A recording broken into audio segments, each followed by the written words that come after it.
Busch Gardens Williamsburg in Williamsburg, Virginia is an absolutely incredible theme park with some amazing atmosphere, theming, some great food, absolutely gorgeous park, and of course they have a great collection of roller coasters.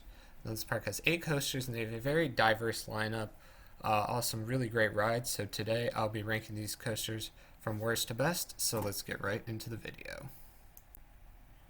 Alright, so starting off at the number 8 spot, we have Grover's Alpine Express. Now this is just a zero kiddie coaster. It's pretty typical. Although it's a decent kiddie coaster, it's pretty smooth. It has 2 helixes, which actually has some decent laterals. But overall, it's nothing too special. But it's a fine kiddie coaster. And it's a solid first coaster, really for anybody. Overall, just a decent kiddie coaster. At the number 7 spot, we have Invader, the park's GCI wooden coaster. Now this is a pretty solid woody. It has a fun drop, some pretty good pops of airtime actually, and some really solid laterals. A lot of the turns on this ride aren't super highly banked, so you're really getting slammed to the side with some great laterals. Even the turn out of the station gives some good laterals, especially on that helix at the end of the ride too. It's definitely not as good as like the helix in like Wild One or Excalibur, but it's a pretty solid helix. It's fairly smooth. I like the theming; it kind of has a cool like Viking theme, and the entrance sign actually is really cool. So overall, it's a solid family coaster. I'd say it's probably the only family coaster in the park.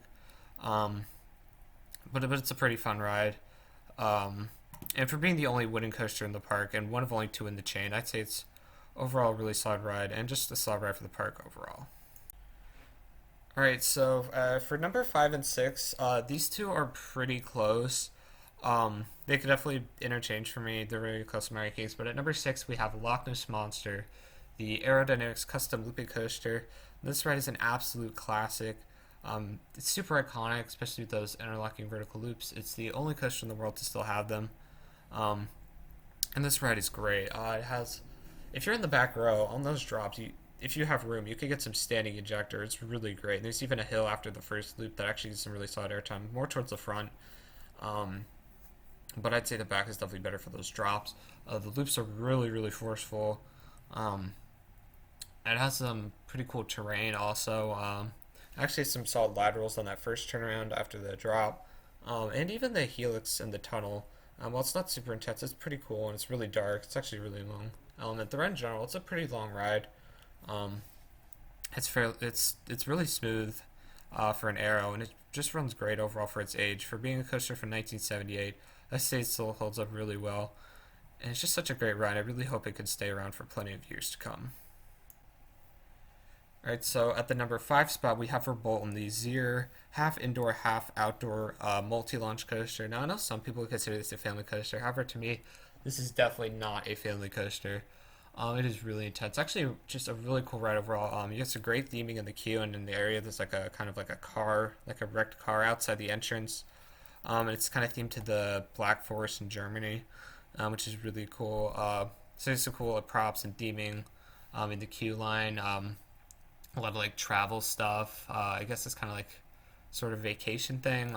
So even if there's a long line, there's plenty of stuff to look at. And the trains are themed to a car, so that's cool. So you come out of the station, there's some couple turns, and you launch into the building. And about half this ride is indoors. There's some really intense turns. The launches are actually fairly forceful and pretty fun. Definitely better than like Mac launches. But not as, definitely not as good as like, a hydraulic or air powered, of course. But they're still solid. You have some really intense turns. It's fairly dark in there, although there's some cool lights are flying past, and that helix is crazy intense. And you break, and then there's a section where there's kind of some cool lights and stuff. There's 3 different sequences. There's a storm, spirit, and wolves. One to kind of pay homage to Big Bad Wolf, which is cool. Which that's probably my favorite of the 3 ones. So there's like some cool lights and sounds and stuff, which change depending on which one you get. And then there's a drop track, which is awesome, and then you launch out again. There's a couple more turns. And then you go over this bridge, and then another drop, which gets some pretty good float in the back and some more turns. Just kind of follow the path of Big Bad Wolf, which is cool, which are also really intense. And you have the brake run. Yeah, but it's overall a really fun ride. Great theming, probably the best coaster, definitely the best theme coaster in the park. Really intense and solid floater airtime. Even there's a count back later in the ride, or like a mini kind of speed hole sort of. You get some solid floater. Great theming, great indoor section, cool lights and stuff and sound. Um, but yeah, it's overall really fun immersive coaster and definitely a really really great ride. And I just love Rebolton. All right, so coming in at the number 4 spot, we have Pesto, the park's premier ride, Skyrocket 2. Now this is my first Skyrocket 2, and this is a really great ride. Really my only problem is kind of the trains. I actually don't have a problem with the comfort collars. I didn't really touch them once actually, but it's kind of the shin guards and the lap bars are really cramped. It kind of pushes your legs in, and it's really awkward getting on and off the ride. Besides, that's fun. You have the swing launches. You launch forward, kind of slow, then come backward. You go pretty much all the way at the non-inverting loop, which after it's really intense. You launch back through the station, then twist up, and then you go through an inversion, drop back down through non-inverting loops. So it's had some great laterals. Some those coming up and down is really before and after the inversion. Those parts are really really whippy. You get some great airtime. Coming in and to it in the front, get some great airtime, and the drop in the back really eject you. You get amazing hang time in that inversion, super slow. The non-inverting loop isn't super great. I mean, it's not much laterals, but it's fairly forceful. The launches aren't super intense, but they're still pretty fun. But overall, it really packs a lot into a small space. It's a fairly simple ride. It's fairly short, but it's really intense. It has all sorts of forces. I really don't get the hate for these Skyrocket 2s, and I don't think the comfort color is that bad, like I mentioned. But it's overall a really fun ride, and currently the best launch coaster in the park. Alright, so starting off the top 3, we have Griffin, the B&M dive coaster in the park. This is a great ride. It's really intimidating. You have that awesome drop where it hangs you over, and you drop down 90 degrees. You get some great strong floater time on that drop. I wouldn't say it's quite ejector, but it's pretty strong. You have that Immelman, which is really intense. Some floater coming out of it, which is cool. You have the mid-course brake run. You have that second drop, which I actually almost prefer the second drop on dive coasters because you're not hanging over, so you get to actually that drop more, I feel like. So it gets stronger airtime. And then you have another Immelman, which is solid. And some more, actually some ejector hills later in the ride. I'd say you get ejector on the second drop. This is kind of where most of the ejector on the ride is. And then you have a splashdown, which is fun. So it's a pretty short ride. That's really all that's to it. But it has, the 2 drops, the Immelmans, the splash on some solid speed hills later in the ride, which is some great airtime.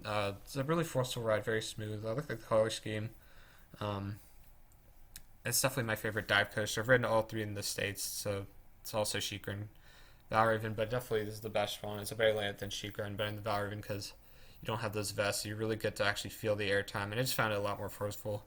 But it's overall a great ride. And definitely my favorite dive coaster. Alright, so at the number 2 spot we have Apollo's Chariot, the B&M hyper coaster in the park. Now this recently actually moved up to my favorite B&M hyper spot above Goliath. It did move above Candy a decent while back.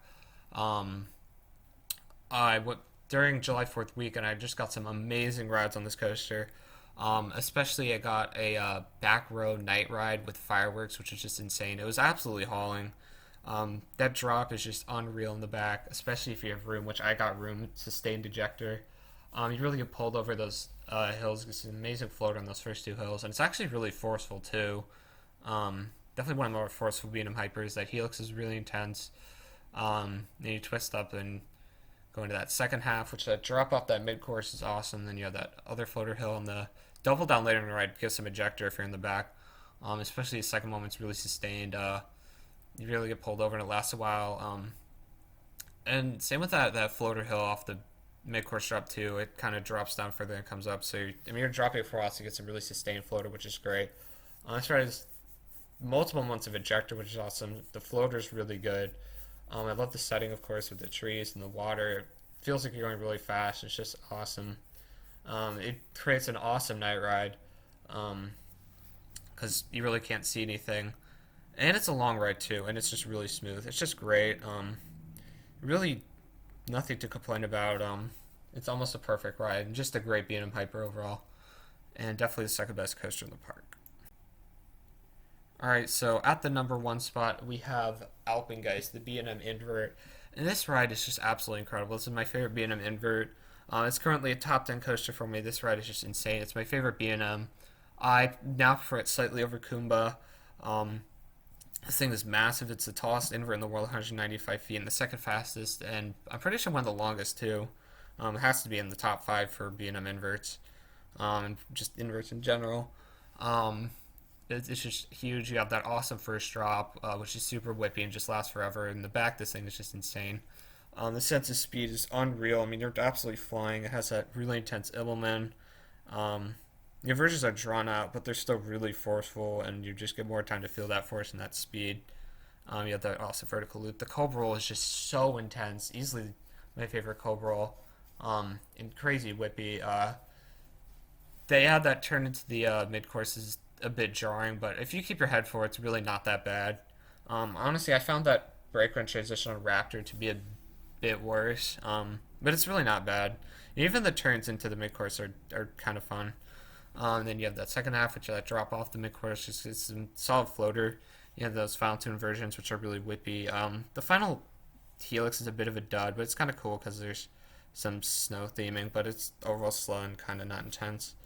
But really, the rest of the ride makes up for it. It's definitely my favorite, invert, my favorite B&M. It's just crazy intense, super fast, very long ride. It's massive. It has an awesome drop grain versions, whip, positives. There's really just nothing to complain about. Even has some airtime coming off that mid-course drop here from the back. I cannot imagine this thing trimless. That would just be insane. Um, but yeah, it's just an awesome ride. Even has some theming, kind of a cool skiing theme, which is nice. But yeah, it's just a great ride. Definitely my favorite coaster at the park.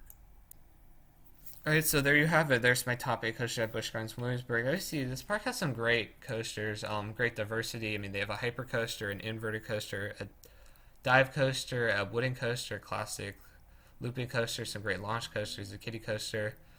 Great diversity. They really don't have a bad coaster. I really enjoyed all the coasters here. They do what they do very well. Um, and it's about to get even better when Pantheon hopefully opens. Becomes not a lawn ornament. That ride just looks absolutely insane. It's definitely probably going to be the best at the park. But as of right now, they just have a great lineup. Um, Definitely one of the better lineups at a park I've been to. Probably one of the better lineups in the U.S. Just a really, really, really amazing set of coasters they have at this park. It's just a great park overall. So there you have it, my top 8 coasters at Busch Gardens, Williamsburg. How do you rank the coasters at the park? Make sure to leave that down below in the comment section. Make sure to like this video and subscribe for more coaster content coming soon, and I'll see you guys later. Bye.